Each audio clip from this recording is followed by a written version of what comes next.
Hey, David here, Swag Off-Road, coming to you today with another new product. This is our chokeout. The chokeout is an accessory for our table lineup and will work with both the base and the pro model. What it allows you to do is turn on and off your saw simply with a pull tab here on the front. If you have a corded saw, we've always offered a foot switch, which is a great solution. Unfortunately, battery-operated saws like this Rigid have never had that option. This is a kit that installs on your table in about 20 minutes or less, is fully compatible with all our other accessories, including the miter gauge here. No clearance issues at all. What it really does, it allows you to just pull this tab here, and you got power to the saw. I'd like to show you how to put it together today. As I mentioned a moment ago, the chokeout is a solution that will work with all portabands, but where it really shines is with the cordless saws. I'm going to show you how it works on this Rigid saw here. The chokeout is essentially two main pieces. There is a traditional choke cable that attaches through the front of the table with one simple hole. And then we also have this aluminum clamp that's formed to fit on the grip of your saw. You don't need to modify the saw at all. This just straps right to the grip.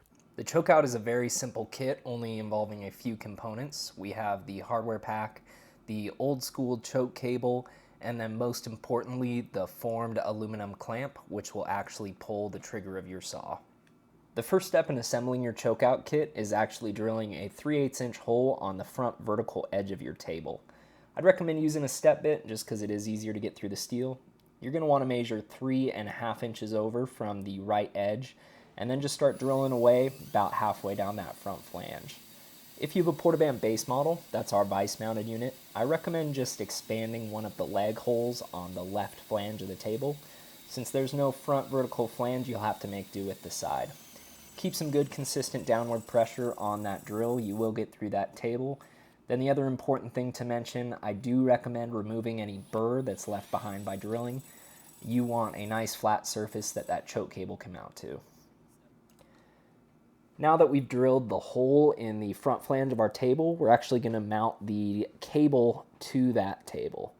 You're going to start by unwrapping it and then remove the lock washer and nut that comes pre-installed, and then feed the cable through the new hole so that the handle is sticking off the front side of the table for easy access.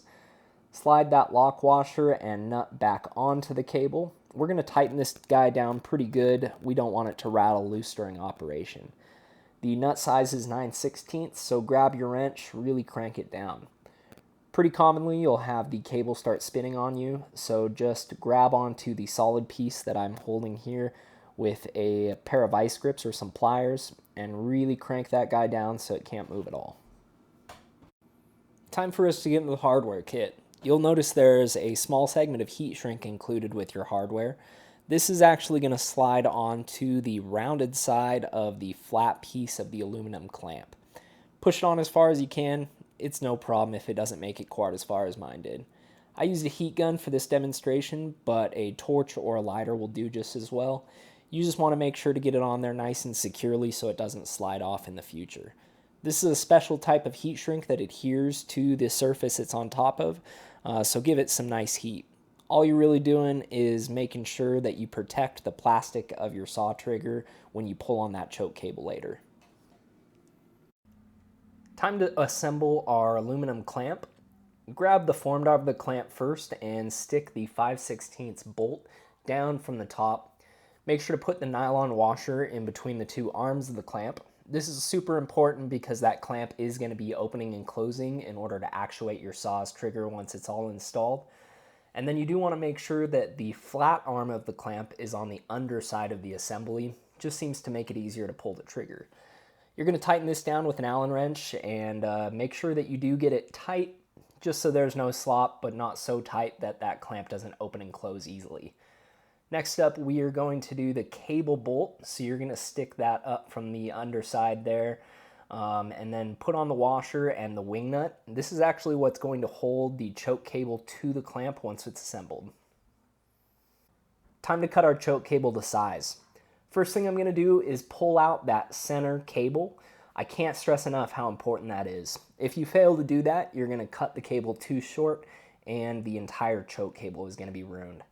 Hold your aluminum clamp up to the grip of the saw, making sure that the section with the heat shrink is pushing right against the center of your trigger, and then line up the small flange on the arm of the aluminum clamp with the choke cable, marking the cable with a Sharpie. Grab some kind of cutting implement to get through the choke cable sheath. Give it some gas, this can be kind of hard to get through. And then if you do have kind of a messy cut, grab a file, something to clean that up. I was lucky here and got a nice clean one on my first try. This is going to be a perfectly sized choke cable.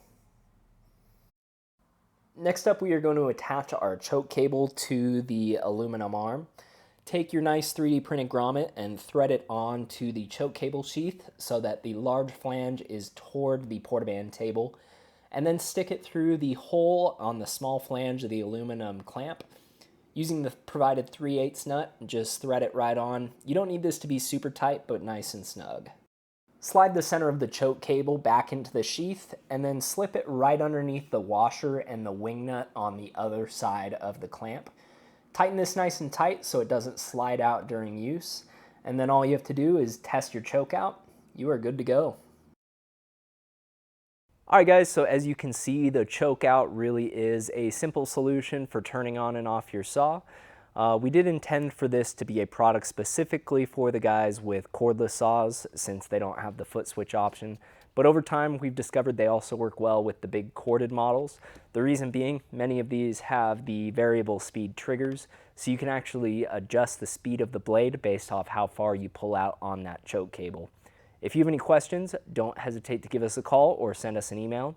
You can check out all our products at swagoffroad.com. Thanks for watching.